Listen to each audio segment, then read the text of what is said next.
और उसके बाद में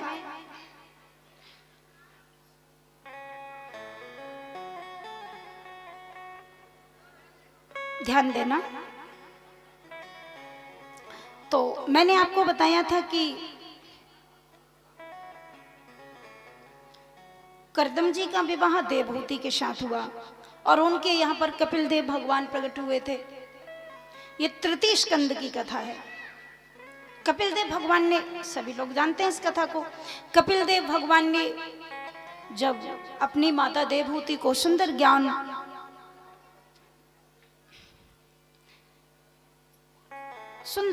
दिया, अपनी माँ को सांख्य योग, कर्म योग, भक्ति योग, इसके बारे में बहुत सुंदर वर्णन किया।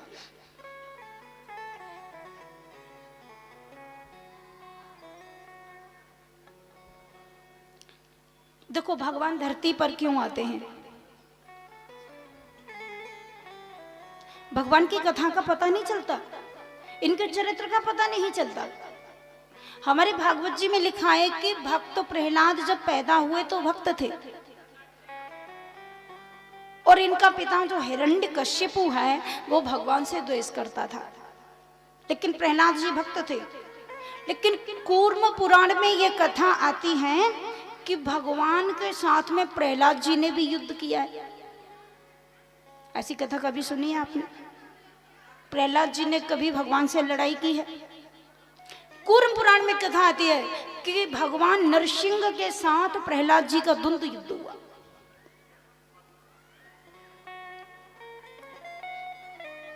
तो किसी ने पूछा ये भी कोई कथा है? तो इसमें शंका नहीं करनी चाहिए, क्योंकि तुलसीदास जी महाराज लिखते हैं कल्प कल्प प्रति प्रभु अवतरहि, कल्प कल्प लगे प्रभु अवतरहि, चारों चरित नाना विधि करहि। प्रत्येक कल्प में भगवान आते हैं, प्रत्येक कल्प में नारद जी आते हैं, प्रत्येक कल्प में इंद्र जी आते हैं, प्रत्येक कल्प में शंकर जी आते हैं, तो प्रत्येक कल्प में भक्त भी आते हैं। तो कोई एक कल्प ऐसा भी रहा होगा जिसमें भगवान का प्रहलाद के साथ युद्ध हुआ होगा, उसमें शंका क्या करनी है।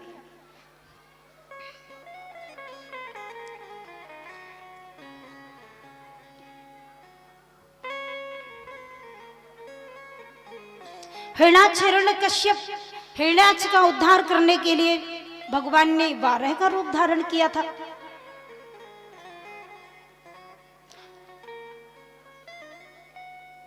बारह सुअर, भगवान सुअर बन गए।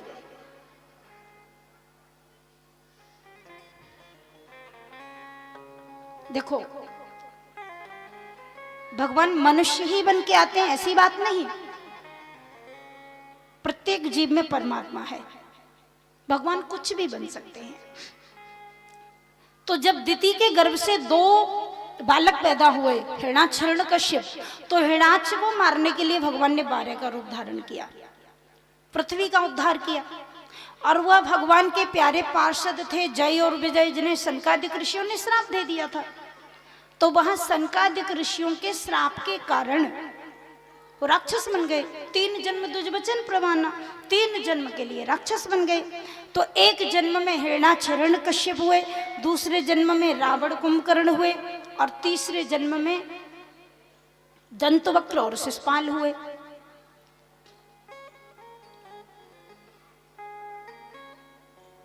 तो ये कल्प कल्प की कथा है, कभी कैसे कभी कैसे चरित्र है भगवान का।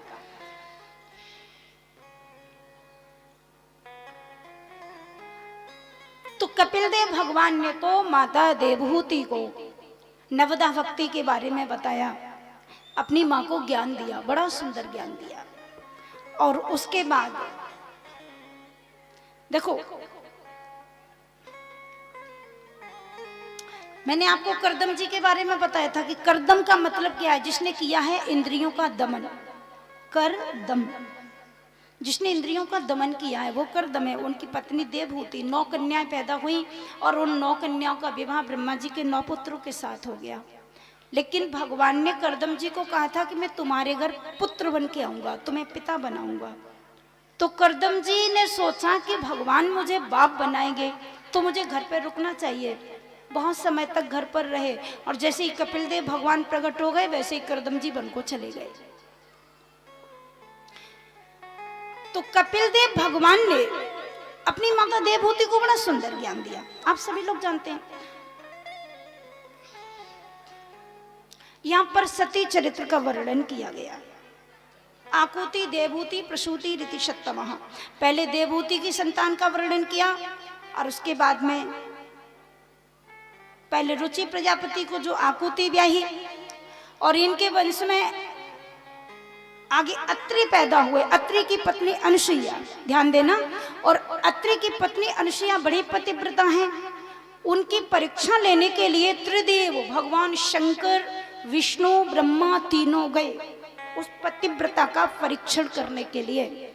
वहां पर अनुसुईया जी ने अपने सतीत्व के प्रभाव से तीनों को बालक बना दिया।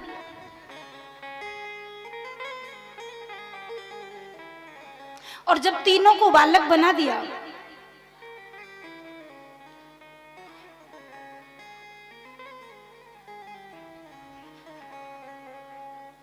तो चंद्रमा और दत्तात्रेय और दुर्वासा ये तीन साक्षात त्रिदेव थे। ब्रह्मा से चंद्रमा, विष्णु भगवान से दत्तात्रेय और शिव जी से दुर्वासा।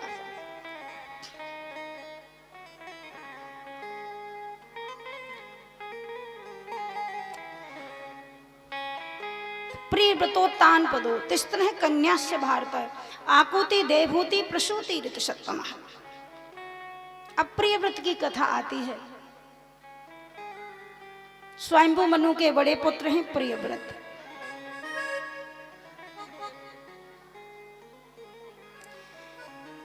स्वयंभू मनु के बड़े पुत्र हैं उत्तानपाद और छोटे पुत्र हैं प्रियव्रत।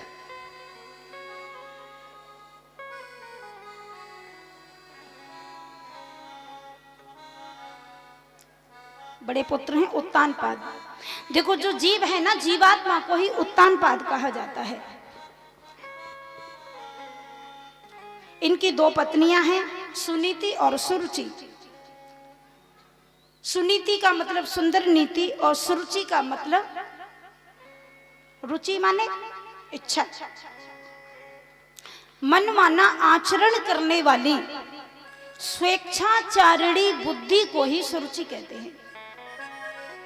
और जो नीति पर चले, सुंदर नीति का आचरण करे, वो है सुनीति।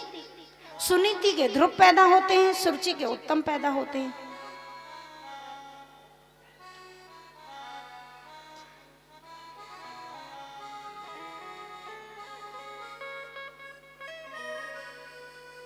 तो ये ध्रुव जी पैदा हुए किनके? सुनीति के। ध्रुव जी बचपन से ही भक्त हैं, भगवान के परम भक्त हैं।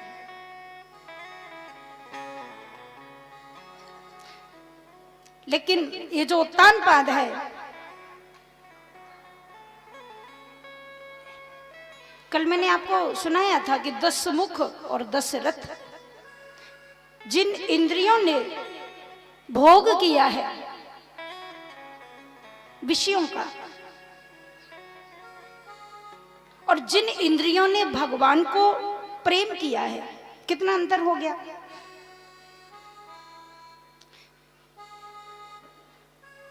तो जीवात्मा,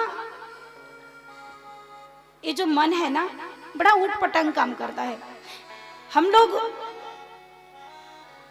पानी को जब छत पे चढ़ाते हैं, पानी को छत पे आप कैसे चढ़ाएंगे? या तो आपको लाइट का सिस्टम करना पड़ेगा, तो आपको किसी यंत्र से पानी आप ऊपर चढ़ा पाएंगे, मोटर चलानी पड़ेगी तब पानी ऊपर जाएगा। या फिर आपको पसीना बहाना पड़ेगा, बाल्टी सर पे रखोगे, मटका रखोगे, जीना चढ़ोगे, सीढ़ी चढ़ोगे तो पानी ऊपर जाएगा। तो पानी को ऊपर पहुंचाने में परिश्रम होगा, आपको बहुत कुछ मेहनत करनी पड़ेगी। परंतु उसी पानी को छत से यदि नीचे डालना है तो 1 सेकंड भी नहीं लगेगा। मटके को उठा के लुढ़का दो, नीचे आ गया। इसी प्रकार से ये जो मन है ना, मन को ऊर्ध्वगामी बनाने में बहुत समय लगता है।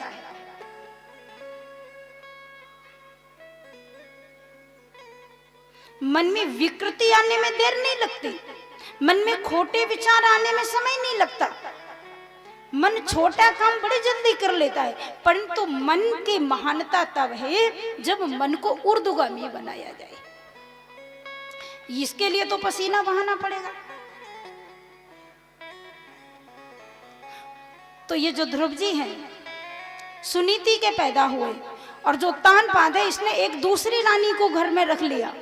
वो देखने में जरा सुंदर थी, सुंदर थी। और जो सुनीति थी, चमड़ी का क्या सुंदर होता है।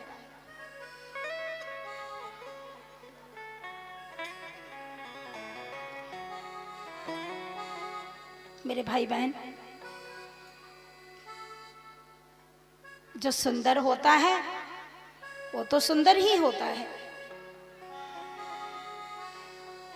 लेकिन जो बाहर से सुंदर बन के दिखाता है वो अंदर से सुंदर नहीं होता है। और भगवान सुंदरता देखते नहीं है। शूर्पणखा कितनी सुंदर बन के गई, राम जी ने देखा ही नहीं। बिचारी ने कितना मेकअप किया, कितना श्रृंगार किया, सज धज के गई। बाबा जी ने लिखा,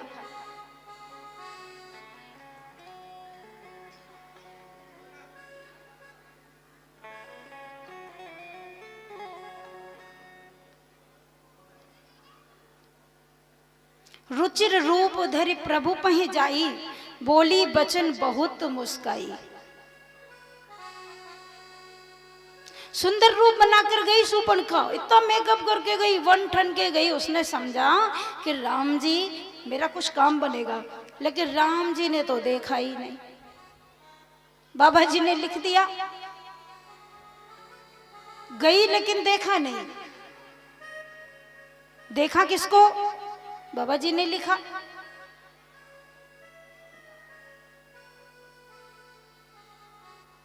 सीत ही चितई कही प्रभु बाता। आप लोग तो मर्मज्ञ हैं, रामायण को रोज ही पढ़ते हैं। सीता जी को देखा, शूर्पणखा को देखा ही नहीं। अब वो तो बेचारी बन ठन के गई, इतना श्रृंगार करके गई, कितने दिनों से सज रही होगी। राम जी ने देखा नहीं। देखा जानकी को, बात की शूर्पणखा से देखा जानकी को। सीतई चितई कही प्रभु आता। तो वो सुंदर बन के गई, लेकिन राम जी ने नहीं देखा। और देखा किसको? जानकी को। आपको बताएंगे आगे चलकर। ये जानकी भक्ति है, परमात्मा को भक्ति प्रिय है। शूर्पणखा वासना है, वासना को दृष्टि नहीं दी भगवान ने। और वो बूढ़ी सबरी जिसके बाल सफेद हो गए, झुर्रियां पड़ गई, डंडा लिए चलती, नेत्र भी देख नहीं सकते, कान भी सुनने की क्षमता खत्म हो गई, श्रवण शक्ति भी खत्म हो गई। ऐसी सबरी मैया के आश्रम पर राम जी पूछ पूछ के गए, भैया बताओ सबरी का माँ का आश्रम कहाँ है? तो यदि सुंदरता देखते तो सबरी के पास क्यों जाते? लेकिन सुंदरता नहीं देखी। भाव शुद्धिम परम शौचम प्रमाणम सर्व कर्मशु। भगवान सुंदरता देखते ही नहीं, भगवान तो भाव देखते हैं। ये तो जीव का स्वभाव है कि वो सौंदर्य देखता है। संसार के सौंदर्य में उलझ जाना, यही तो अज्ञान है। और मैं कहती हूं कि जितना सुंदर मेरा कृष्ण है, अरे जगत को क्या देखो, जगन्नाथ को देखो। और जिसने जगन्नाथ को देख लिया उसको जगत मिथ्या लगा, कुछ है ही नहीं।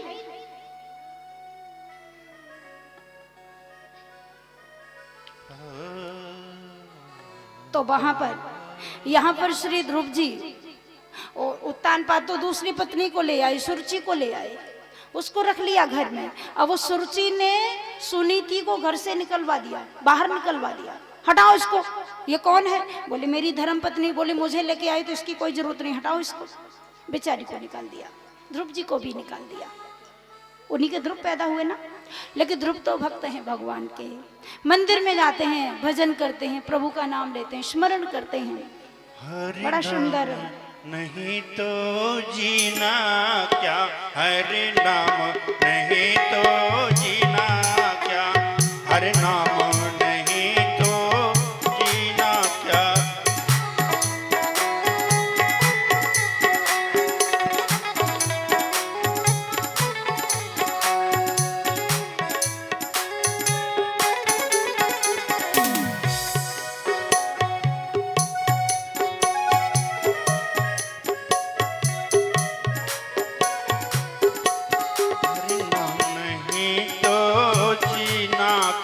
हरि नाम नहीं तो जीना क्या।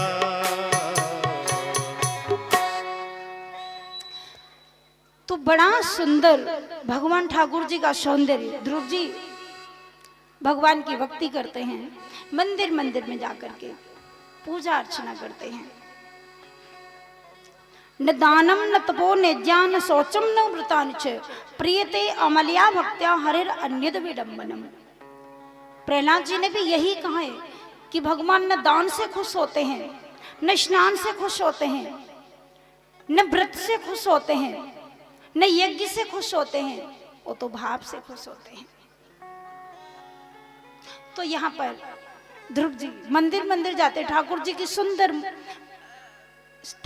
सुंदर विग्रह का दर्शन करते हैं।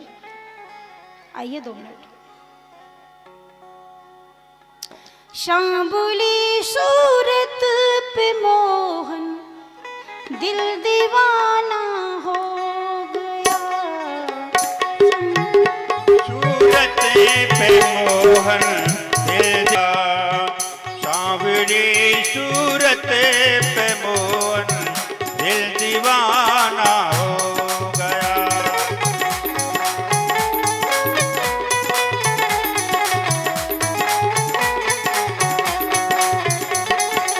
ऐसे बात नहीं बनेगी। हाथ ऊपर करके तालियां बजाइए और जरा स्वर से बजाइए। सांवली सूरत पे मोहन दिल दीवाना हो गया।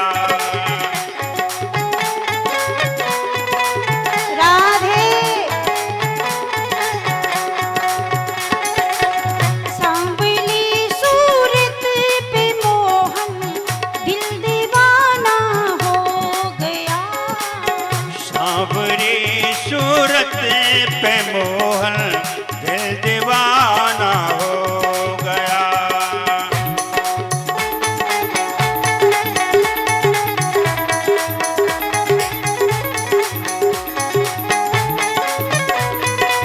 राधे राधे। दिल दीवाना हो गया मेरा, दिल दीवाना हो गया, दिल दीवाना हो गया मेरा, दिल दीवाना हो गया, दिल दीवाना हो गया मेरा, दिल दीवाना हो गया। सांवली सूरत जय हो। दिल दीवाना हो गया, सांवली सूरत पे मेरा दिल दीवाना हो गया, सांवली सूरत पे मोहन बलिहारी दिल दीवाना हो गया। हरे बोल।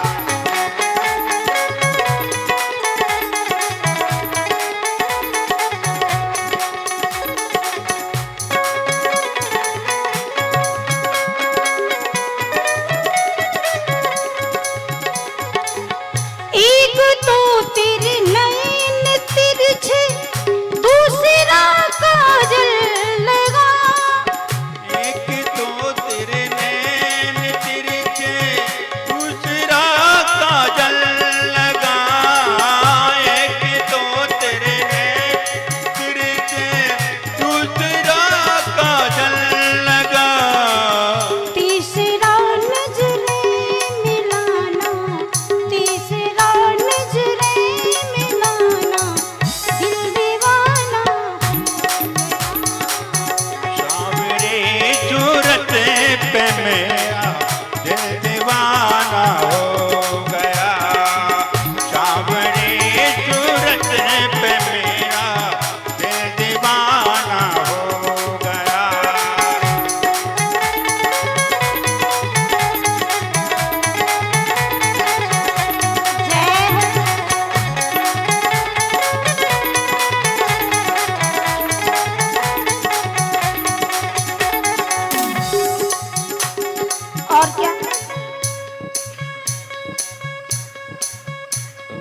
अधरम मधुरम वदनम मधुरम नयनम मधुरम हसितम मधुरम, सब कुछ तेरा मधुर मधुर, सब कुछ।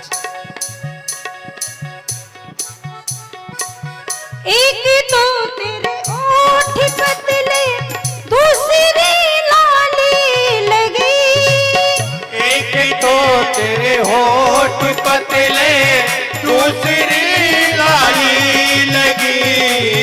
एक तो तेरे होठ पतले, दूसरी लाली लगी।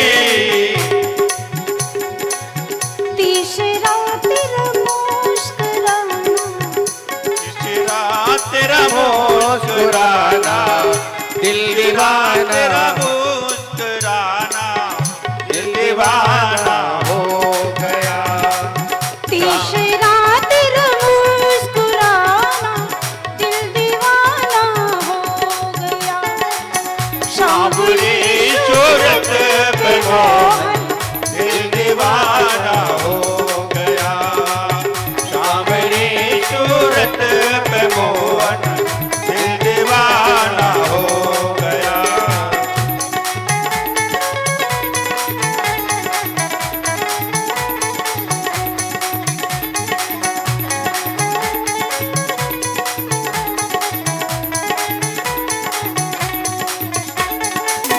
सांवरी सूरत पे मोहन, दिल दीवाना हो गया। सांवली सूरत पे मोहन, दिल दीवाना हो गया। सांवली सूरत पे मोहन, दिल दीवाना हो गया।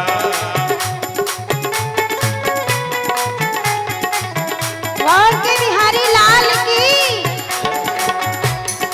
जय जय श्री राम।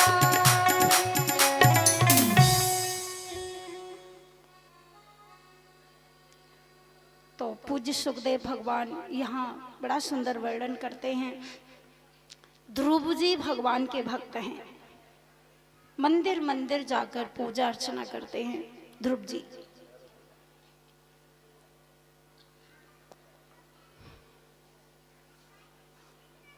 देखिए समय का अभाव है, आज बहुत कथा आपको, आप तक बहुत कथा पहुंचानी है। 7 ही दिन तो मिले हैं और यहाँ पर गागर में सागर भरना है, कैसे भरा जाएगा?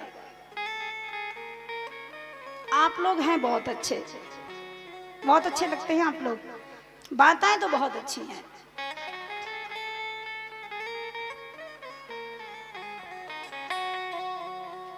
और देखो माताओं के अंदर श्रद्धा भी बहुत होती है। ये माताओं के अंदर जितनी श्रद्धा होती है उतनी पुरुषों के अंदर नहीं होती। भाई लोगों के अंदर श्रद्धा तो होती है, थोड़ी कम होती है। क्यों? इनका हृदय में बहुत दया होती है। देखो इनको एक बार कोई ढंग से समझा देता ना तो बात बन जाती है। वो ये तो खोपड़ी लगाते हैं, बहुत सोचते हैं। तब कोई साधु संत माताओं के पास आ जाए और कोई साधु कह दे मैया ऐसा होगा तू चिंता मत कर, तो मैया पति को ना बतावेगी, सब कुछ दे देगी। क्यों? श्रद्धा है उनके अंदर। और ये लोग तो दिमाग लगाते हैं और इतना लगाते हैं, इतना लगाते हैं कि दिमाग से ही चले जाते हैं। भरोसा होना चाहिए।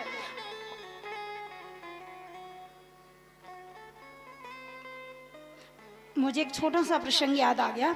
एक पंडित जी विवाह करके आए तो अपनी बहू ब्राह्मणी को लेके, नई बहू थी, पत्नी उनकी, बिना करके घर ले जा रहे थे। बहुत सारा जेवर पहने थी ब्राह्मणी, सोना चांदी बहुत सारा पहने थी। चोर मिल गए, डकैत, लुटेरे। तो पंडित जी और वो ब्राह्मण और ब्राह्मणी दोनों जब जा रहे थे, वो लुटेरे आ गए लुटेरे लोगों ने कहा, पहले तो पालागन किया, आशीर्वाद दे दिया, फिर पूछा आप कहाँ जा रहे हो? पंडित जी ने अपने गांव का नाम बता दिया। उन लुटेरों ने कहा अरे उस गांव के तो हम ही लोग हैं,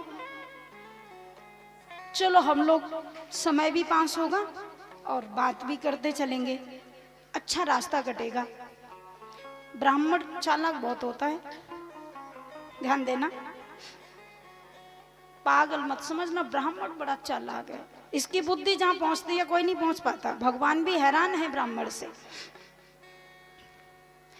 तो अब उन ब्राह्मण ने उनसे कहा कि भैया हम तुम्हें जानते नहीं पहचानते नहीं, हमारा तुम्हारा क्या साथ है? उन लोगों ने कहा कि रे आप नहीं जानते, हम तो जानते हैं ना आपको। पंडित जी ने कहा आप लोग जाइए, हम तो ऐसे चले जाएंगे, जो रास्ता आते हैं हम वही जाएंगे। उन लोगों ने कहा देखो एक शॉर्ट में रास्ता है, बहुत जल्दी पहुंचिए। बेचारी पंडितानी आप तो चलो अकेले चले भी, अभी नई नई आई हैं, परेशान हो जाएंगी, हैरान हो जाएंगी, और हम लोग साथ में हैं तो बहुत शॉर्ट रास्ता है, बहुत थोड़ी दूरी पर ही गांव मिल जाएगा। तो ब्राह्मण ने कहा देखो हम आपको जानते नहीं पहचानते नहीं, आप अपने रास्ते से जाइए, हम अपने रास्ते से जाएंगे। हम कैसे जाने कि तुम उसी गांव के हो? अब लुटेरे तो लुटेरे, और तुम्हें पता है जो सबसे झूठा होता है, सबसे ज्यादा झूठ बोलता है, नास्तिक होता है, दुष्ट होता है, वो गंगा जी के आधे जल में खड़े होकर पहले शपथ खाता है। पता है आपको? जो ज्यादा बार बार सौगंध खाए समझो ये सबसे बड़ा झूठा है। सौगंध खाने की जरूरत क्या है? कोशिश करो कि मैं झूठ न बोलूं। तो बार बार कहा इधर से होके चलो, तो उन ब्राह्मण ने मना कर दिया हम नहीं जाएंगे, तुम अपने रास्ते से जाओ, हम अपने रास्ते से जाएंगे। उन लुटेरों ने कहा कि देखो हमारे तुम्हारे बीच में कोई नहीं है, राम जी तो हैं। राम जी का नाम लिया उसने, राम जी का नाम लिया। तो ब्राह्मण ने कहा कि राम जी को तो हम मानते हैं पर तुम्हारी बात को हम नहीं मानते, हम इधर से जाएंगे नहीं। उस ब्राह्मणी ने कहा आप भी क्या, एक ब्राह्मण होके, इतने बड़े विद्वान होकर भगवान में आपकी आस्था नहीं है? ये कहते हैं कि राम जी हमारे बीच में हैं, तो जरा भगवान पर भरोसा करो और चलो इनके साथ चलते हैं।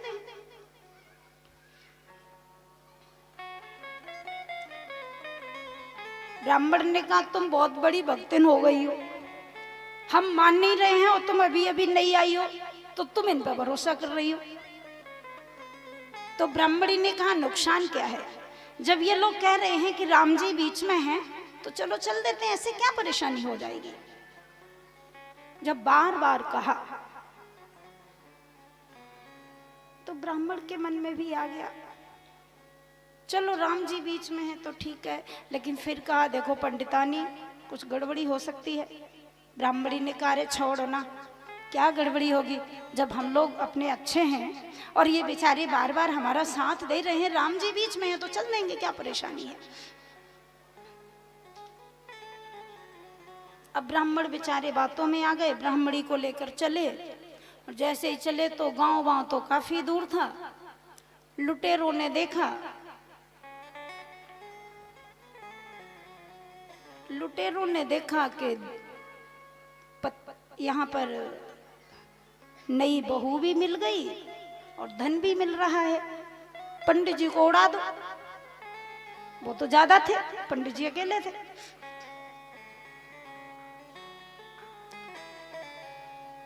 तलवार निकाली, पंडित जी का सर काट दिया, मार दिया पंडित जी को। और जब काट दिया तो कंचन कामिनी दोनों मिल गए, सोना भी मिल गया, स्त्री भी मिल गई। पकड़ के ले जाने लगे। ब्राह्मणी बहुत रोई, बार बार मना कर रहे थे लेकिन मैं नहीं मानी, बहुत रोई, जाने लगी, घसीट के ले जाने लगे। तो ले जाने लगे तो वो बार बार पीछे को देखती है, बार बार देखती है। उन लुटेरों ने कहा क्या देखती है, वो तो मर गया, अब वो तुझे बचाएगा क्या, चल जहां हम ले जाएंगे वही जाना पड़ेगा। फिर ले जाने लगे तो फिर पीछे उसने देखा, और जब फिर उसने पीछे देखा, बार बार देखा, तो वो लुटेरे बार बार कहती क्या देखती है, वो तो मर गया। उस ब्राह्मणी ने कहा मैं मरे हुए को नहीं देख रही, मैं इसको देख रही हूं जो बीच में था।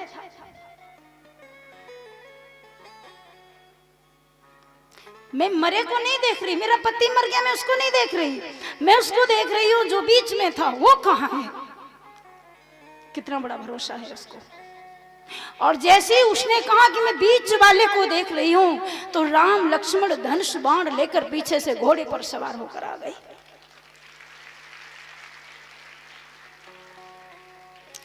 और जैसे ही दोनों सवार होकर आए घोड़े पर, पकड़ा सभी दुष्टों को, सबकी गर्दन को उड़ा दिया भगवान राम ने, लक्ष्मण राम ने सबको मार दिया।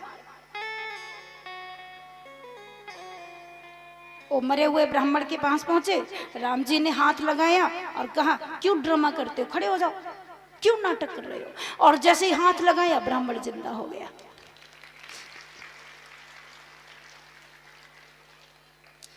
ब्राह्मणी के चरणों में भगवान ने प्रणाम किया और कहा माता जी ये आपके पति जिंदा हो गए, अब आप जाइए, ले जाओ इनको, और चलो तुम्हारा घर कहाँ है वहां तक हम तुम्हें छोड़ के आते हैं। ब्राह्मणी ने भगवान का दर्शन किया, और ब्राह्मण ने जिंदा होकर भगवान का दर्शन किया, चरणों में गिर गया, बोले प्रभु आपका दर्शन हुआ, आपने मुझे जिंदा कर दिया, लेकिन मेरे मन में एक बात है, छोटी सी एक बात उलझन दे रही है। बोले क्या।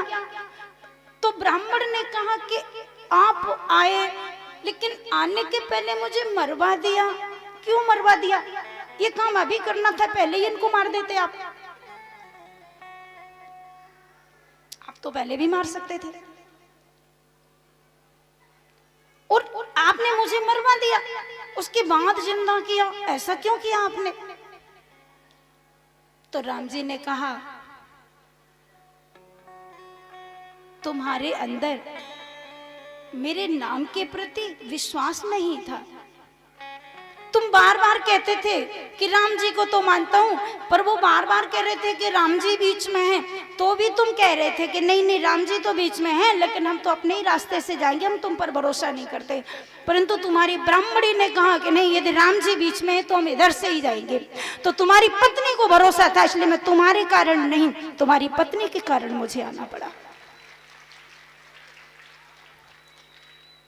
यदि मैं नहीं आता तो मेरा नाम बदनाम हो जाता।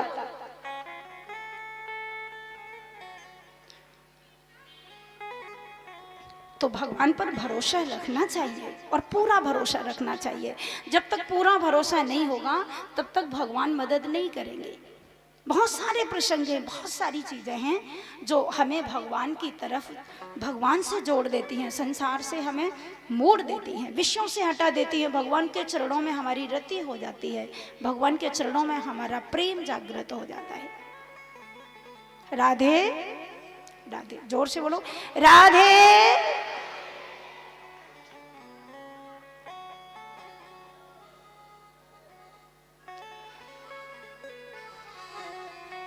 तो यहाँ पर ध्रुव जी भगवान के भक्त हैं, और वही ध्रुव जी, सबने ये कथा सुनी है कि एक दिन अपने पिताजी की गोद में बैठने के लिए गए, तो वो छोटी माँ थी, उसने ध्रुव जी से उल्टा सीधा बोल दिया।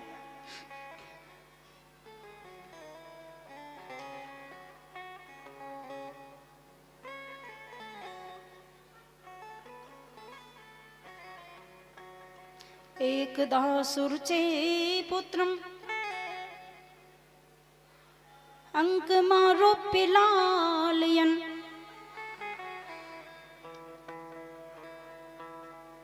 एक बार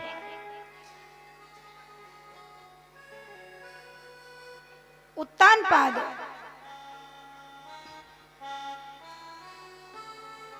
जो उत्तम है ना, सुरुचि का बेटा, उसको खिला रहे थे। ध्रुव जी को पता चला कि छोटे छोटे बच्चों ने बताया कि अरे ध्रुव, तुम्हारा मन नहीं होता पिता के पास जाने का। ध्रुव को तो पता ही नहीं कि मेरे पिता कहाँ हैं। एक दिन सुनीति से पूछा, माँ मेरे पिता कहाँ हैं? तो सुनीति ने बता दिया, जो यहाँ के राजा हैं वो तुम्हारे पिता हैं। तो एक दिन ध्रुव जी अपने पिता की गोद में बैठने के लिए आए। राज सिंहासन पर बैठे थे उत्तानपाद। आकर के देखा पिता को तो गोद में आरूढ़ हुए। मन बहुत हुआ उत्तानपाद का कि मैं भी अपने पुत्र को हृदय से लगाऊं। तब तक छोटी रानी कुछ काम कर रही थी, उसने देख लिया।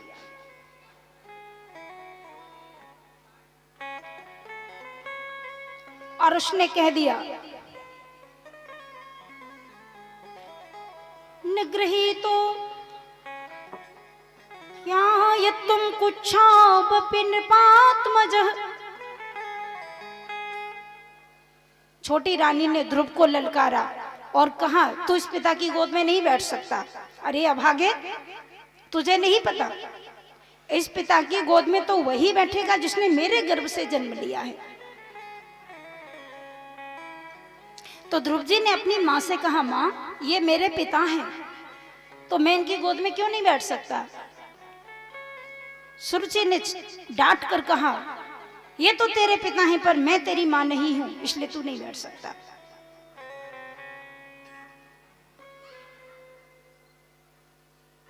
और यदि बैठना ही है तपसाराध्य पुरुषम तस्यैवानुग्रहेण में। यदि तुझे इसी पिता की गोद में बैठना है तो तू तपस्या कर, भगवान तुझे दर्शन दे तो भगवान से एक ही वरदान मांगना कि तू मेरे गर्भ से पैदा हो, तब इस पिता की गोद में बैठेगा।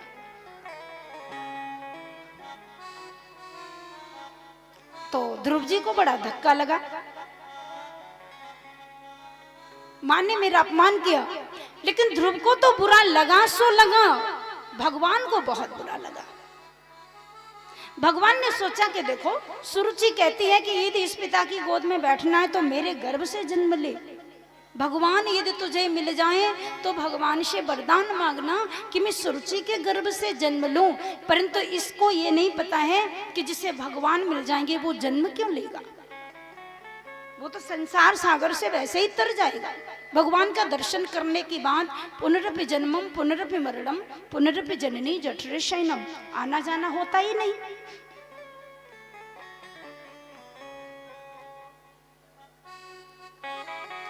जो अपराध भगत कर कर राम रोष पावक सोजर। भगवान अपना तो अपराध सहन कर लेते हैं, वक्त का अपराध सहन नहीं करते। बहुत बुरा लगा भगवान को। ध्रुव जी के अंदर प्रेरणा दी।